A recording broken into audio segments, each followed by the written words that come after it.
بسم الله الرحمن الرحيم.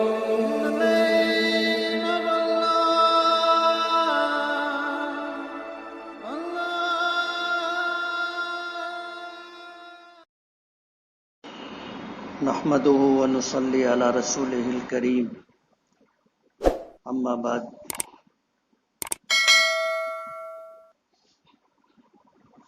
اعوذ بالله من الشیطان الرجیم. ولا تيأسوا من روح الله انه لا ييأس من روح الله الا القوم الكافرون. صدق اللہ العظیم. بزرگان محترم اور عزیز دوستو، قرآن کریم ایک آفاقی کتاب ہے.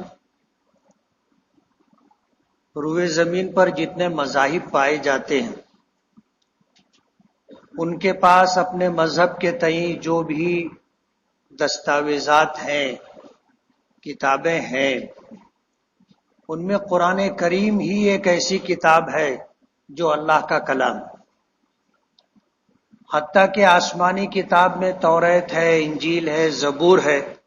ہمارا ایمان ہے کہ وہ آسمانی کتاب ہے، لیکن انسانوں کے دست برد سے محفوظ نہیں. جیسے جیسے زمانہ گزرتا رہا، توریت، انجیل، زبور جن جن لوگوں کے ہاتھوں میں رہی، انہوں نے اس میں تبدیلیاں کی، اس میں کمی بیشی کی. آج مثال کے طور پر اگر کہا جائے تو روئے زمین پر انجیل کے 18 نسخے ملتے، اور یہ 18 کے 18 ایک دوسرے سے مختلف ہے. اگر عیسائی دنیا سے پوچھا جائے کہ یہ 18 کی 18 کتابیں آسمان سے نازل ہوئی ہیں تو وہ کہتے ہیں کہ نہیں. اور ان سے اگر پوچھا جائے کہ اس میں کون سا نسخہ ہے جو اصل ہے، تو ہر فرقہ جو ہے اپنے نسخے کو اصل بتاتا ہے، دوسرے نسخوں کو رد کرتا ہے. لیکن پوری دنیا میں قرآن کریم جہاں جہاں ہے من و عن ویسا ہی ہے. آپس میں کہیں اختلاف اور فرق نہیں ہے، زیر زبر کا فرق نہیں. اور اگر پریس کی غلطی سے کچھ فرق پڑ جاتا ہے تو اسے ختم کیا جاتا ہے. فرق کو برداشت نہیں کیا جاتا، وہ فرق ختم کیا جاتا ہے. تو روئے زمین پر پائی جانے والی تمام مذاہب کے پاس جو کتابیں ہیں، اس میں قرآن کریم ہی ایک ایسی کتاب ہے جسے اللہ کے کلام ہونے کا شرف حاصل ہے. اور یہ رہتی دنیا تک رہے گا. جب اللہ پاک دنیا ختم کرنے کا ارادہ فرمائیں گے تو قرآن کریم اٹھا لیں گے. اس سے پہلے میں اس بات کی وضاحت کر چکا کہ قرآن کریم جب اللہ پاک اٹھائیں گے تو اس سے پہلے ایسے لوگوں کو اللہ پاک اٹھا لیں گے جن کے سینوں میں قرآن پاک محفوظ ہے. حفاظ کرام کو اٹھا لیا جائے گا، علماء کرام کو اٹھا لیا جائے گا. اور پھر ایک زمانہ ایسا آئے گا کہ قرآن کریم رات میں لوگ دیکھیں گے کہ صفحات پر اس کے کلمات، آیات لکھی ہوئی ہیں، لیکن جب صبح ہوگی تو وہ سارے ورق سادہ ہو چکے ہوں گے، اور روئے زمین پر کوئی ایک ایسا شخص باقی نہیں ہوگا جو قرآن کریم سنا سکے، پڑھ سکے، بتا سکے. اللہ پاک قرآن کریم اٹھا لیں گے. اس کے بعد قیامت قائم ہوگی اور یہ دنیا ختم کر دی جائے گی. لیکن جب تک اللہ پاک چاہیں گے قرآن کریم اس دنیا میں رہے تو قرآن کریم اپنی اصلی حیثیت کے ساتھ باقی رہے گا کہ یہ اللہ کا کلام ہے اور لوگوں کے خرد برد، دست برد سے محفوظ ہے. اللہ پاک نے اس کی حفاظت کا وعدہ فرمایا کہ انا نحن نزلنا الذکر وانا لہ لحافظون، کہ قرآن کریم کو ہم نے نازل کیا ہے اور ہم ہی اس کی حفاظت کریں گے. یہ قرآن کریم صرف مسلمانوں کے لیے نہیں ہے، تمام دنیائی انسانیت کے لیے۔ ہم مسلمان اس لیے کہلاتے ہیں کہ ہم اللہ پر ایمان رکھتے، اللہ کی وحدانیت، اللہ کی ربوبیت، اللہ کی الوہیت کو مانتے ہیں، دل سے یقین کرتے ہیں، انبیاء کرام علیہم الصلاۃ والسلام کی تصدیق کرتے ہیں، آسمانی کتابوں کی تصدیق کرتے ہیں، فرشتوں کے وجود کو مانتے ہیں، اچھی بری تقدیر اور آخرت کے دن کو مانتے ہیں۔ ہم مسلمان اس لیے ہیں، جو ان باتوں کو مانے گا مسلمان ہوگا، جو نہیں مانے گا وہ مسلمان نہیں ہوگا۔ لیکن ہمارا دین اسلام اور قرآن کریم صرف مسلمانوں کے لیے نہیں ہے، تمام دنیا میں بسنے والے انسانوں کے لیے۔ جو لوگ مانتے ہیں وہ خوش نصیب ہیں، وہ مسلمان کہلاتے ہیں۔ جو نہیں مانتے ہیں یہ ان کی بدبختی اور بدنصیبی کی بات ہے۔ لیکن قرآن کریم اللہ کا کلام، اللہ کے احکامات ہیں جو تمام دنیای انسانیت کے لیے۔ آج دنیا میں جتنے انسان پائے جاتے ہیں وہ دو طرح کے، یا تو حضور کی امت اجابت ہے یا امت دعوت ہے۔ ایسا نہیں ہے کہ مسلمان ہی صرف نبی کریم صلی اللہ علیہ وسلم کی امت ہے، نہیں، آپ دنیا میں تشریف لائے تو آپ کے بعد قیامت تک جتنے انسان آئیں گے وہ سب کے سب آپ کے امتی۔ جو آپ کو مانتا ہے وہ امت اجابت کہلاتا ہے، اور جو نہیں مانتا وہ امت دعوت کہلاتا ہے۔ یعنی جو مان چکے ہیں وہ نہ ماننے والوں تک اسلام کی دعوت، اسلام کا پیغام پہنچائیں۔ ماننے والے امت اجابت کہلاتے ہیں۔ ان کی ذمہ داری ہے کہ وہ امت جو نہیں مانتی ہے، جسے امت دعوت کہا جاتا ہے، اس تک اسلام کا پیغام، نبی کریم صلی اللہ علیہ وسلم کی نبوت، رسالت اور آپ کے فرمودات ان تک پہنچائیں۔ یہ ماننے والوں کی ذمہ داری ہے۔ آج روئے زمین پر جتنے لوگ پائے جاتے ہیں سب حضور کے امتی۔ قرآن کریم پر ہمارا ایمان ہے، ہم قرآن کریم کو مانتے ہیں، اس کی تلاوت کرتے ہیں، اس کے احکامات پر عمل کرتے ہیں۔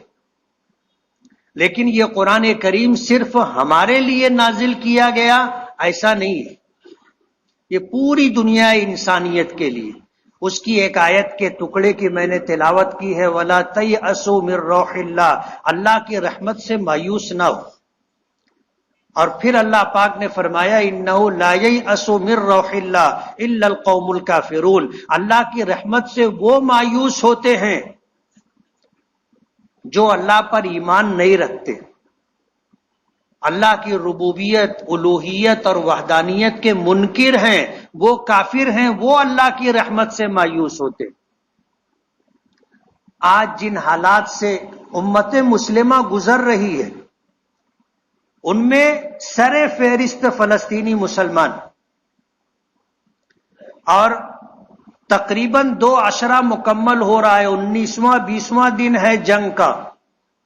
ایک طرف نہتے فلسطینی ہے اور ایک طرف ایک منظم فوج ہے جن کے پاس دنیا کی وہ ساری ٹیکنالوجی ہے جس کو دنیا کی تباہی اور بربادی کے لیے تیار کیا گیا ہے۔ ان کے مددگار ہیں، برطانیہ ہے، امریکہ ہے، ناٹو کے ممالک ہیں جو کھل کر کے اس کی مدد کر رہے، ہر طریقے سے انہیں سرمایہ بھی دیا جا رہا ہے، انہیں ہتھیار بھی دیے جا رہے، اور ایک طرف فلسطینی مسلمان ہیں جن کا کوئی مددگار نہیں ہے۔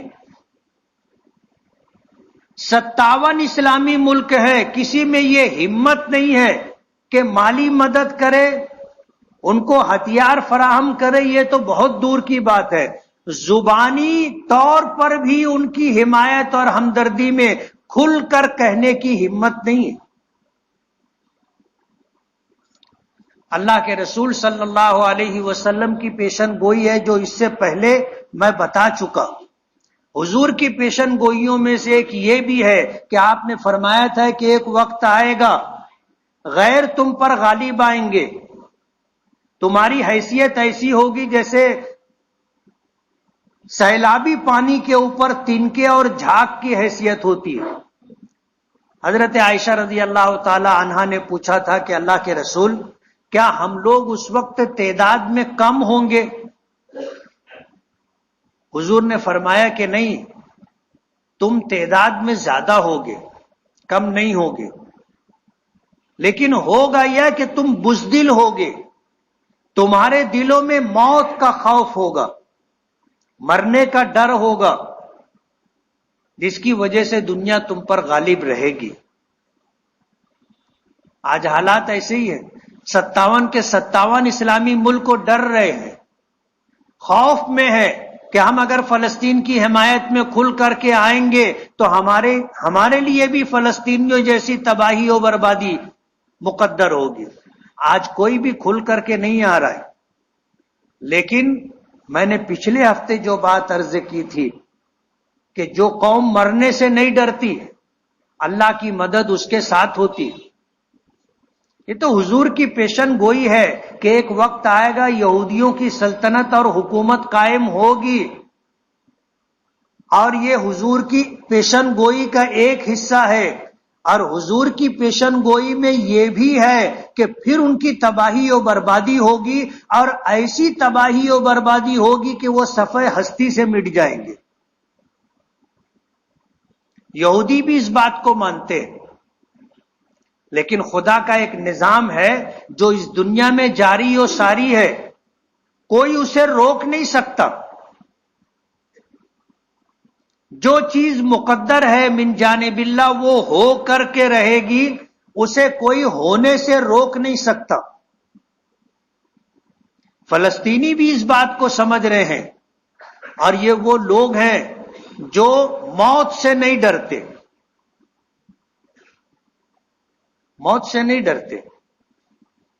مسلسل جد و جہد ان کی جاری ہے، کوشش جاری ہے۔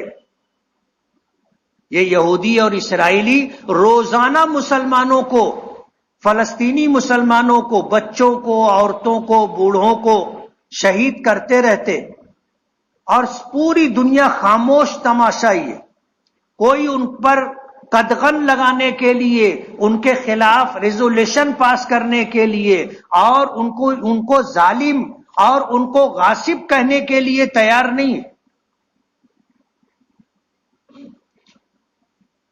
دنیا کی زندگی میں 150 سال کی کوئی حیثیت نہیں ہوتی۔ آج اگر فلسطینی زمینوں پر، ان کی جائیدادوں پر اگر یہودی اور اسرائیلی قابض ہیں، اور برطانیہ کا اہم رول ہے، امریکہ کا بھرپور تعاون اور مدد ہے، تو آج جو ہو رہا ہے دنیا دیکھ رہی ہے۔ لیکن وہ وقت آئے گا کہ مددگار بھی مجبور ہو جائیں گے، اور زمین ان کے لیے تنگ ہو جائے گی۔ اور ظاہر بات ہے ہم مسلمان ہیں، ہمیں حکم ہے ظلم کے خلاف اٹھ کھڑے ہونے کا، ظلم کے خلاف آواز اٹھانے کا، اور ظالموں کے خلاف مظلوموں کی مدد کرنے کا۔ نبی کریم صلی اللہ علیہ وسلم کا ارشاد ہے، انصر اخاک ظالما او مظلوما، اپنے بھائی کی مدد کرو چاہے وہ ظالم ہو یا مظلوم ہو۔ صحابہ کرام نے عرض کیا کہ اللہ کے رسول، مظلوم ہے تو اس کی مدد کرنا چاہیے، یہ بات سمجھ میں آتی ہے، لیکن اگر اپنا ظالم ہو اور ہم اس کی مدد کریں تو حضور نے فرمایا کہ اس کی مدد یہ ہے کہ اس کو ظلم کرنے سے روک دیا جائے، ظالم کا ہاتھ پکڑ لیا جائے، ظلم کرنے سے روک دیا جائے، یہی اس کی مدد ہے۔ مدد کا یہ مطلب نہیں ہے کہ ظالم کا ساتھ دے کر ہم بھی مظلوموں پر ظلم کرنے لگے، یہ مطلب نہیں۔ آج دنیا والوں کی ذمہ داری ہے، چاہے وہ مسلمان ہو یا مسلمان نہ ہو، اگر انسانیت پر ظلم ہو رہا ہے تو ہر شخص کی ذمہ داری ہے اس کے خلاف آواز اٹھانا اور اس ظلم کو روکنے کی کوشش کرنا، ہر انسان کی ذمہ داری ہے، چاہے وہ مسلمان ہو یا نہ ہو۔ اسلام میں جہاد کا جو حکم دیا گیا، جہاد کا یہ مطلب نہیں ہے کہ تم غیر مسلموں کو مارو، ان کی جانوں پر، ان کے مالوں پر، ان کی عزت و آبرو پر، ان کی جائیدادوں پر ہاتھ ڈالو، یہ جہاد کا مطلب نہیں ہے۔ جہاد کا مطلب یہ ہے کہ برائی اور ظلم کو مٹانا ہے، ختم کرنا ہے، یہ جہاد کا مطلب ہے۔ اور یہ مطلب لوگوں کو سمجھ میں نہیں آتا، آج اس کو ایک غلط رخ دیا گیا ہے، اور لفظ جہاد کو بدنام کرنے کی منظم سازش اور کوشش ہو رہی ہے۔ انسانیت کے خلاف اگر ظلم ہو رہا ہے تو اس کے خلاف اٹھ کھڑے ہونا جہاد ہے۔ برائی کو ختم کرنے کے لیے جدوجہد اور کوشش کرنا جہاد کہلاتا ہے۔ جہاد کا یہ مطلب نہیں ہے کہ آپ غیر مسلموں کو مارو، جو ظالم ہے اس کو روکو، یہ جہاد ہے۔ برائی ہے اسے ختم کرنے کی کوشش کرو، یہ جہاد ہے۔ آج اتنی طاقت ہونے کے باوجود اسرائیل غزہ میں داخل نہیں ہو سکا۔ ایک کوشش کرنے کے بعد جو منہ کی کھائی ہے اور واپس ہوا ہے، آج 19واں 20واں دن ہے، غزہ میں گھسنے کی ہمت نہیں ہے۔ اوپر سے بمباری مسلسل کی جا رہی ہے اور فلسطینی مسلمان شہید ہو رہے ہیں، اس میں بچے بھی ہیں، عورتیں بھی ہیں، بوڑھے بھی ہیں، دیندار، مسجدوں کے امام، مدرسوں کے مکتب میں پڑھانے والے اساتذہ سب ہیں۔ حضور پاک صلی اللہ علیہ وسلم نے مکہ فتح کیا تھا، اور فتح کی تاریخ ہے کہ مکہ اس طرح فتح کیا تھا کہ چند لوگ شہید ہوئے تھے، اور مشرکین مکہ میں سے چند لوگ مارے گئے تھے بس۔ مکے کے لوگوں نے ہتھیار ڈال دیے تھے، جنگ کی نوبت نہیں آئی تھی۔ اللہ کے رسول صلی اللہ علیہ وسلم نے صلح حدیبیہ کے موقع پر مشرکین مکہ کے ساتھ صلح کی تھی، اور یہ طے ہوا تھا کہ عرب کے قبائل میں سے جو تمہارے ساتھ رہنا چاہیں رہیں، جو ہمارے ساتھ رہنا چاہیں رہیں، اور سب کے سب معاہدے میں شامل ہوں گے۔ تم ہم پر حملہ نہیں کرو گے، ہم تم پر حملہ نہیں کریں گے، اور جو قبائل ہمارے ساتھ ہیں ان پر تم حملہ نہیں کرو گے، اور جو قبیلے تمہارے ساتھ ہیں ہم ان پر حملہ نہیں کریں گے۔ یہ معاہدہ اور ایگریمنٹ تھا۔ 2 سال گزرے، مکے والوں نے ایک ایسے قبیلے پر حملہ کیا جو نبی کریم صلی اللہ علیہ وسلم اور مسلمانوں کا حلیف تھا، مسلمانوں کے ساتھ تھا۔ مکے کے لوگوں نے رات کے اندھیرے میں حملہ کیا اور ان کے قبیلے کے مردوں، عورتوں، بوڑھوں، بچوں کو انہوں نے شہید کیا۔ یہ خبر نبی کریم صلی اللہ علیہ وسلم تک پہنچی۔ یہ دکھ کر کے آ گیا کہ مشرکین مکہ نے معاہدے کی خلاف ورزی کی ہے۔ اللہ کے رسول صلی اللہ علیہ وسلم نے تیاری کا حکم دے دیا کہ مکے پر چڑھائی کی جائے گی، اور مشرکین مکہ نے جو معاہدے کی خلاف ورزی کی ہے اس کا انہیں سبق دیا جائے گا۔ ابو سفیان مکے کے سردار تھے، وہ مدینہ پہنچ گئے اور چاہتے تھے کہ معاہدے کی تجدید ہو جائے اور ہم سے جو غلطی ہو گئی ہے اسے درگزر کر دیا جائے۔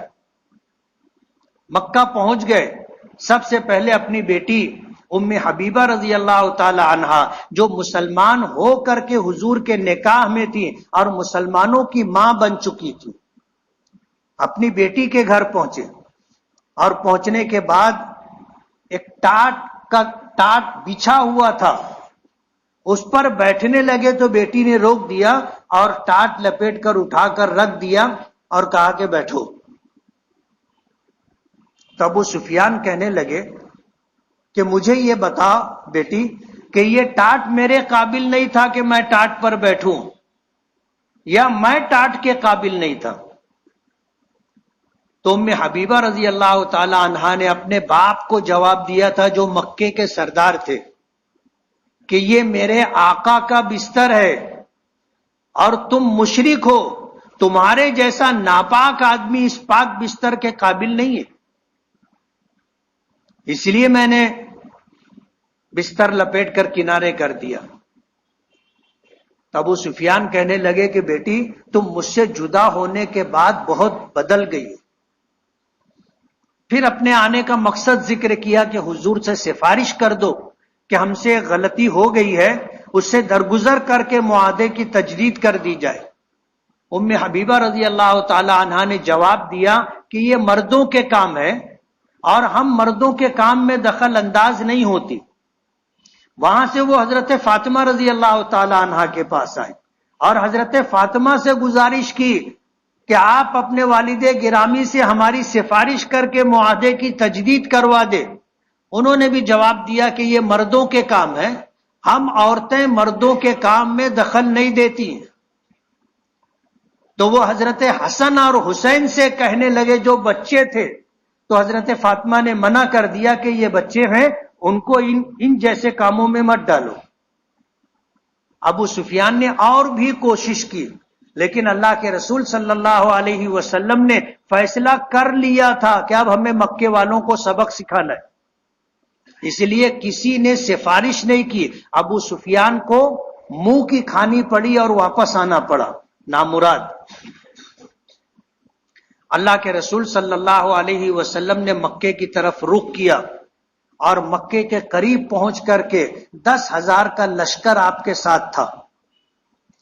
آپ نے حکم دیا کہ ہر آدمی اپنا کھانا خود بنائے گا اور اپنا چولہا الگ سے جلائے گا. ایک چولہے پر 2 لوگوں کا کھانا نہیں بنے گا. یہ آپ کی جنگی حکمت عملی تھی. ابو سفیان، مکے کے لوگ چھوٹے بڑے پہاڑوں پر چڑھ کر کے دیکھ رہے تھے. جب انہوں نے دیکھا کہ دور دور تک چولہے ہی چولہے جلے ہوئے ہیں، رات کا وقت تھا، انہوں نے اندازہ لگایا کہ ایک چولہے پر اگر 10 آدمی کا کھانا بنے تو یہ لشکر اتنا بڑا ہے جس کی تعداد 1 لاکھ کے قریب ہوگی. حوصلہ ہار گئے اور ابو سفیان پھر دوسرے دن حضور کی خدمت میں آئے معافی کی طلبگاری لے کر کے. راستے میں حضرت عمر نے دیکھا تو تلوار نکال لی کہ یہیں پر نمٹا دیتا ہوں. تو حضرت عباس کی پناہ میں آ گئے اور حضرت عباس ابو سفیان کو لے کر کے حضور کی خدمت میں پہنچے. اور پھر وہاں جو بات چیت ہوئی تو صلح کی بات ہوئی. حضور نے اعلان فرمایا کہ جو ابو سفیان کے گھر میں داخل ہو جائے گا اس کو امان ہے، اس کی جان مال آبرو سے تعرض نہیں کیا جائے گا. ابو سفیان کہنے لگے میرے گھر میں جگہ کتنی ہے، کتنے لوگ آئیں گے؟ حضور نے اعلان فرمایا کہ جو مسجد حرام میں داخل ہو جائے گا اس کو بھی امان ہے. ابو سفیان نے پھر کہا کہ سب تو مسجد حرام نہیں پہنچ سکیں گے. تو حضور نے اعلان فرمایا کہ جو اپنے گھر کا دروازہ بند کر لے گا، جو اپنا ہتھیار ڈال دے گا، اس کو امان. اس طرح مکہ بغیر جنگ کے فتح ہوا تھا. لیکن کتابوں میں آتا ہے، تاریخ میں یہ بات ملتی ہے کہ انہی حالات میں ایک عورت کی لاش نبی کریم صلی اللہ علیہ وسلم کو دکھائی. تو حضور نے پوچھا کہ یہ کیا ہے؟ ایک عورت کی لاش، کس نے اس کے اوپر ہاتھ ڈالا ہے؟ اس کی جان کس نے لی ہے؟ لوگ خاموش تھے. حضور پاک صلی اللہ علیہ وسلم نے فرمایا کہ میں اللہ کا نبی ہوں اور جو دین لے کر کے آیا ہوں عام حالات میں تو جانے دو، جنگ میں بھی ہمیں عورتوں پر ہاتھ اٹھانے کی، بچوں پر ہاتھ اٹھانے کی، معذوروں پر ہاتھ اٹھانے کی، راہبوں اور عبادت گاہوں میں رہنے والے لوگ جنہوں نے اپنی زندگی اپنے دین کے لیے وقف کر دی، بوڑھوں پر ہاتھ اٹھانے کی اجازت نہیں ہے. اس عورت کو کس نے قتل کیا؟ یہ ہے ہمارا وہ مذہب جس کے ہم ماننے والے ہیں کہ عام حالات میں تو جانے دو، جنگ کی حالت میں بھی بچوں کی جان لینے کی، عورتوں کی جان لینے کی، بوڑھوں کی جان لینے کی، اور عبادت گاہوں میں رہنے والے وہ لوگ جو اپنی زندگی دین کے لیے اپنے مذہب کے لیے وقف کر دیے، ہاتھ اٹھانے کی اجازت نہیں ہے. حضور پاک صلی اللہ علیہ وسلم نے فرمایا جو تم سے لڑے تم اس سے لڑو، جو تم سے نہ لڑے اس سے تم مت لڑو۔ آج یہ اندھا دھند بمباری کر رہے ہیں جس میں زیادہ تر بچے اور عورتیں شہید ہو رہی، ظاہر بات ہے یہ ظلم ہے، اور دنیا خاموش تماشائی ہے۔ اللہ پاک ظلم کو برداشت نہیں کرتا۔ الظلم ظلمات یوم القیامہ، قیامت کے دن تاریکیوں اور اندھیریوں کی شکل میں ظلم سامنے آئے گا۔ اللہ تعالیٰ شرک اور کفر کو برداشت کر لیتے ہیں کہ وہ اللہ کی ذات سے معاملہ ہے، لیکن ظلم اللہ برداشت نہیں کرتے۔ اب تاریخ اٹھا کر کے دیکھ لو کہ کسی کا بھی اقتدار، حکومت، سلطنت ظلم کے ساتھ نہیں چلتی۔ یہ کتنے دن ظاہر بات ہے وَتِلْكَ الْأَيَّامُ نُدَاوِلُهَا بَيْنَ النَّاسِ، اللہ پاک اس دنیا میں اقتدار عدلتے بدلتے رہتے ہیں، کوئی ہمیشہ حکومت میں نہیں رہتا۔ اپنے ملک کی تاریخ اٹھا کے دیکھ لو، جو آج صاحب مسند ہے کل نہیں ہوں گے، کرایہ دار ہے، ذاتی مکان تھوڑی ہے۔ حکومتیں اور اقتدار اللہ بدلتا رہتا ہے، آج کوئی اور ہے کل کوئی اور ہوگا۔ یہ اللہ پاک کا ایک نظام ہے، اور اگر ایسا نظام نہیں ہوتا تو جو برسر اقتدار ہوتے وہ اللہ کی مخلوق پر بے پناہ ظلم کرتے کہ ہمیشہ وہی رہیں گے، کون ان کو روکنے والا ہے؟ لیکن ایسا نہیں ہے۔ ایک زمانہ تھا یہودیوں کا وہاں کچھ نہیں تھا، اور ایک زمانہ آئے گا انشاءاللہ ان کا کچھ نہیں رہے گا۔ اس لیے قرآن کریم کی میں نے آیت پڑھی وَلَا تَيْأَسُوا مِن رَّوْحِ اللَّهِ، اللہ کی رحمت سے مایوس نہ ہو۔ اللہ کی رحمت سے وہ مایوس ہوتا ہے جسے اللہ کی قدرت پر، اللہ کے اختیارات پر ایمان اور یقین نہیں ہے۔ ہوتا وہی ہے اس کائنات میں جو اللہ پاک کا فیصلہ ہوتا ہے۔ کمزوری ہماری ہے، ہم نے اپنے آپ کو تیار نہیں کیا۔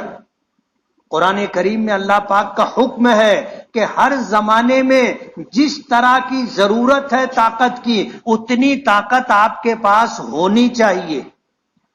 حضور نے فرمایا المؤمن القوی خیر من المؤمن الضعیف، ایک طاقتور مسلمان کمزور مسلمان کے مقابلے میں اللہ کو زیادہ پسند ہے، بہتر ہے طاقتور مسلمان۔ 57 اسلامی ملک ہے، ایک ملک میں بھی وہ ٹیکنالوجی نہیں ہے کہ وہ اپنا ہتھیار بنائے۔ وہ ہتھیار امریکہ سے خریدتے، وہ ہتھیار فرانس سے خریدتے، وہ ہتھیار برطانیہ سے خریدتے۔ ظاہر بات ہے تم کو وہ وہی ہتھیار دیں گے کہ تم ان کے زیر دست رہو، ان کے کان کے نیچے رہو، ان سے ڈر کر کے رہو۔ تمہیں ایسا ہتھیار نہیں دیں گے کہ تم ان سے مقابلہ کر سکو۔ آج 57 اسلامی ممالک ہیں، کسی کو ہتھیار بنانے کا ڈھنگ نہیں، یہ دوسرے ملکوں سے ہتھیار خریدتے،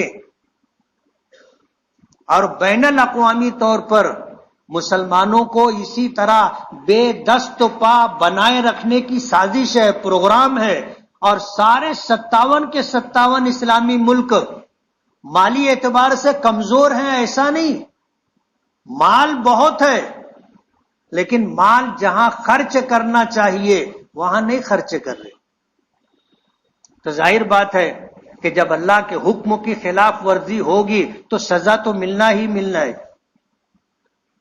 اس لیے ضرورت اس بات کی ہے کہ قرآن کریم ایک آفاقی کتاب ہے، اس میں جو احکامات موجود ہیں ان کی تعمیل اور اس کی تکمیل ہونی چاہیے، تب جا کر کے تمہیں وہ طاقت ملے گی جس سے تم دنیا پر حاوی اور غالب ہو سکو گے، ورنہ اسی طرح مجبوروں کی طرح زندگی گزارنی پڑے گی کہ ظالم ظلم کر رہے ہیں، آپ سمجھ رہے ہو کہ یہ غلط ہے، ظلم ہے، لیکن اس ظلم کو روکنے کی تمہارے اندر طاقت نہیں ہے۔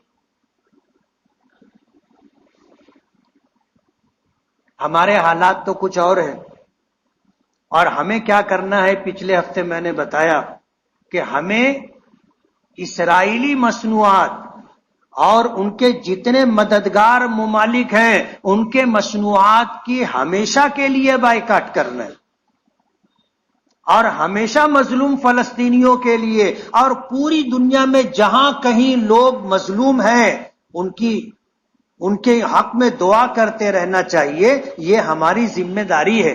ہم آج کے ان حالات میں اس سے زیادہ کچھ نہیں کر سکتے، جبکہ ہماری ذمہ داری اس سے زیادہ کرنے کی ہے، لیکن ہمارے حالات اجازت نہیں دیتے. تو کم سے کم ہم جو کر سکتے ہیں وہ کریں. اور یہ بھی کم نہیں ہے، اگر آپ نے ان کو معاشی طور پر کمزور کر دیا تو آپ سمجھ لو کہ آپ نے بہت بڑا کام کیا. اللہ تعالی ہمیں عمل کی توفیق عطا فرمائے.